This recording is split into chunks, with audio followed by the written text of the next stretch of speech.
Hello guys, good morning. So maaga ako ngayon nag-deliver.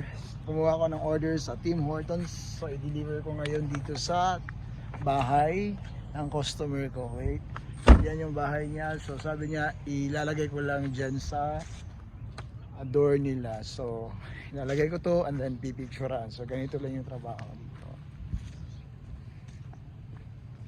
Yan, iiwan ko lang dyan and then pipicturean yan.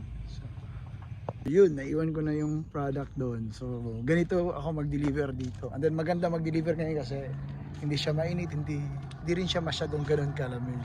So, tutuloy pa ako sa next delivery ko kasi dalawa yung nakuha ko mula sa bahay. So, $14, dalawang bahay yung dideliveran ko from Tim Hortons. So, ganito dito ang hanap buhay ng isang DoorDasher.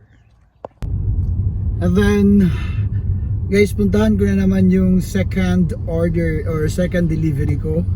Medyo nagkamali ako, nagkapalit yung dalawa eh. So pupuntahan ko naman yung next na delivery ko, which is si Brie. Kasi yung una is si Amy. Yan, so nandito na ako sa pangalawang delivery ko. Yan yung dideliveran ko, yung blue na yan. So si Brie yung pangalan. At yung order niya, sabi niya is iiwan ko lang din sa pintuan nila. So tayo na. So ganito guys. Ito yung order niya. And then picturean ko to pagkatapos. Ayan. So ganun lang. Tapos na.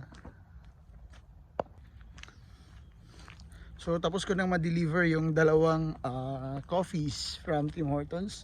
So ngayon ay babalik na ako sa sasakyan ko and then mag-aantay na naman ang delivery. Kasi ganito lang yung buhay dito, mag-aantay ng delivery. Kasi mamaya pa yung pasok ko sa cleaning.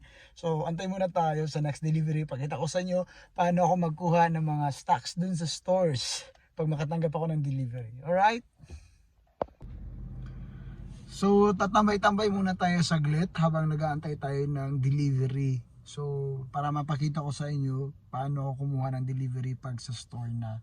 And then yung ano ko pala, ikwento ko pala yung gasolina ko na nagagastos usually dito, especially pag malay nyo, pag in the near future magkakaroon kayo ng idea paano to gawin, at least pwede kayo magtanong sa akin. Pero usually sa kotse kasi yung ginagamit ko ngayon, yung kadalasan ginagamit ko is $30 yung pinapagas ko.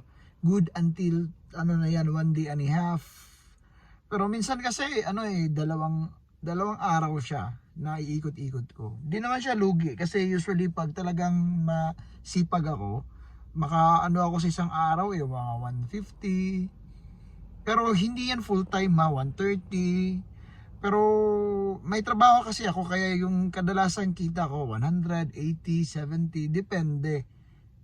Depende talaga sa depende sa dami ng customers. Pero usually hindi ako lugi sa gasolina kasi yung travel ko din naman sa trabaho ko is 30 minutes eh.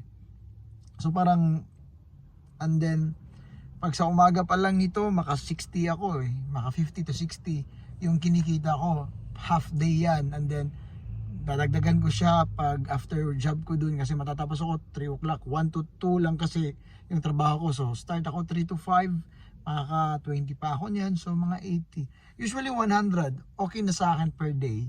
So sa ngayon nga, from nag-start ako ng Monday, ngayon is Friday, hindi pa ako tapos, naka 469 na nga ako eh. So medyo nakakalaking tulong talaga siya. Hindi naman siya lugi sa gas kung itatanong niyo sa akin yung gasolina lugi. Hindi. Kasi hindi naman malakas kumain ng gasolina yung ganitong kotse eh. Kahit na yung mga kasama ko, mga naman sila eh, yung mga Rogue or ba yun? Anong klaseng sasakyan meron sila. Basta hindi lang yung pick up kasi yung pick up usually malakas kumain yan. So hindi naman siya lugi so far. Tsaka sa akin talaga nakakatulong siya sa mga allowances ko, extra allowances ko. Starbucks guys, kasi yung kukunin ko diyan is 6.25 yung offer na order. Tsaka importante talaga pag nagdo-DoorDash ka, may food warmer ka na dala. Yan sa pizza ko yan. Ito naman sa mga other na mga products. So dyan, pupunta ako dyan sa Starbucks kasi kukunin ko yung order ng customer.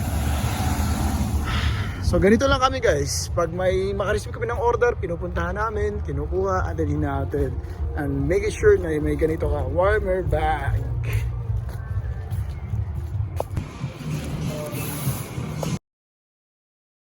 So nilalagay namin yan sa food warmer namin para mainit pa rin siya pagdating sa bahay ng customer. So yan talaga yung protocol. Yung kanina ay hindi ko siya nilagay kasi malapit lang eh.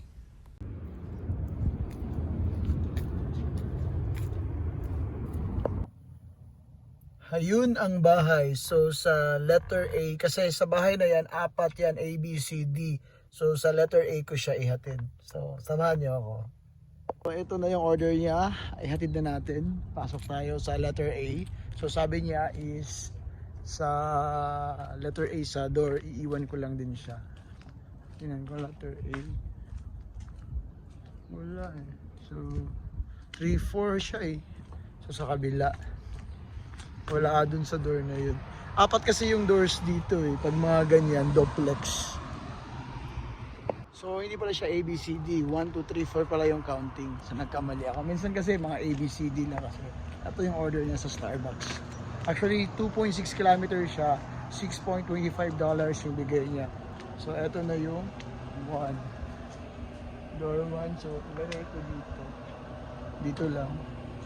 Kasi itutulak niya yan. So matatamaan siya.